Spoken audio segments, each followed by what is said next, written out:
Okay, hey, this is Mark coming to you from Baker's Green Acres, and today is the 24th of July 2017. And one of the things I worked on today was biochar. We are doing it every time we get the chance and we have a break in the schedule. And this is what I just made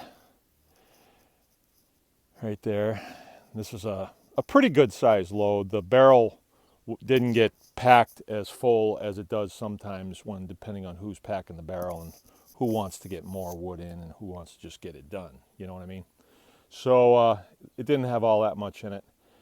But we load this barrel and then it goes into that retort right there, and then we put the top on and light it off. And there's a procedure that we go through, and if you are interested in that, you can go back through these videos and you can find the one that goes through exactly how we built it and exactly how we operate it.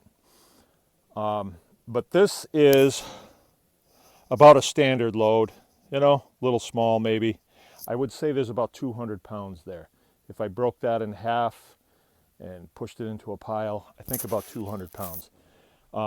Way back in time, we weighed some to see how much we were getting. And we can get about a 250 pounder out of this tank right here.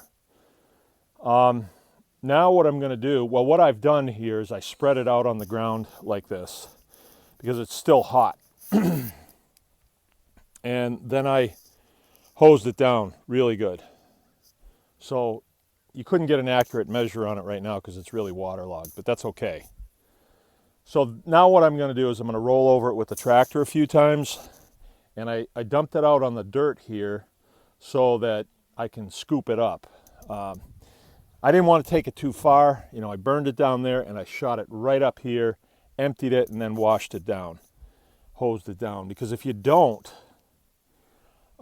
this charcoal with very little distillates in it can flash off. It can burn really quick.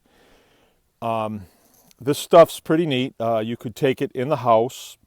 You could fill a coffee can with it, and you can light it with a lighter or matches. You know, put a little kindling on top of it and get it going, and it will not smoke very much. You know, you might get a little hint of smoke in the house, but if you ever tried that with a barbecue grill, you know, like Kingsford in it, it's not the same. This has very little distillates in it, or volatiles they call them. Everything has been cooked out, so this is just basically almost pure carbon.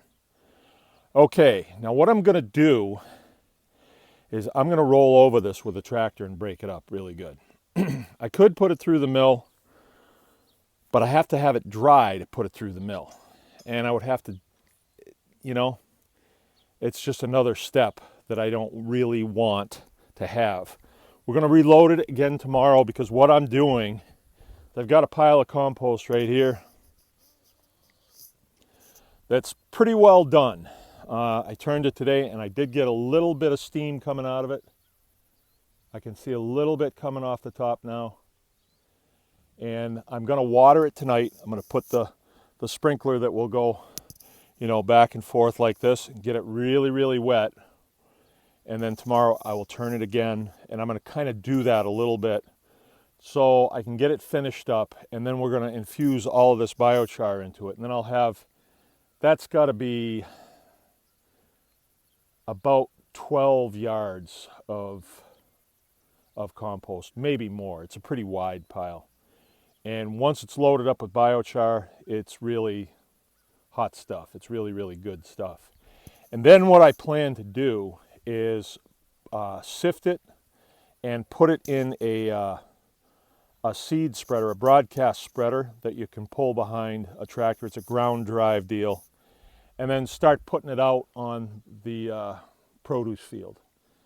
And then what I'm going to do, I think, is I'm going to just start seeding all the lawn area. You know, I mow quite a bit here just to keep it under control, and it also beautifies it. You know, this is a pretty nice looking place, right? And if you can get the soil really fertile even in areas that you're not exactly using for anything more than mowing. You get a nice looking grass that'll be resistant to drought, and that's really helpful because the grass area around here, let's say it was all just dirt, it wouldn't hold moisture, and the biological action in this apron area could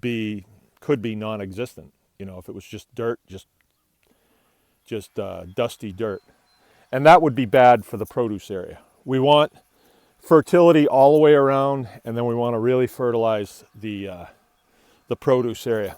Just one little look on the produce area. These pigs, I haven't showed you them in a while.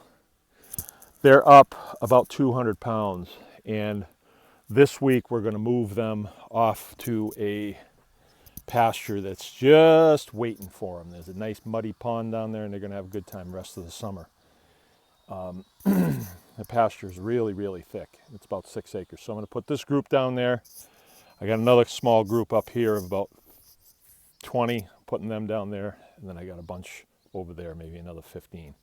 So I'm going to have a big group down there, and the only thing that we're going to be feeding up here will be a few sows, maybe 15 sows, and their babies. So it lightens our load once I can do that, once I can move it down.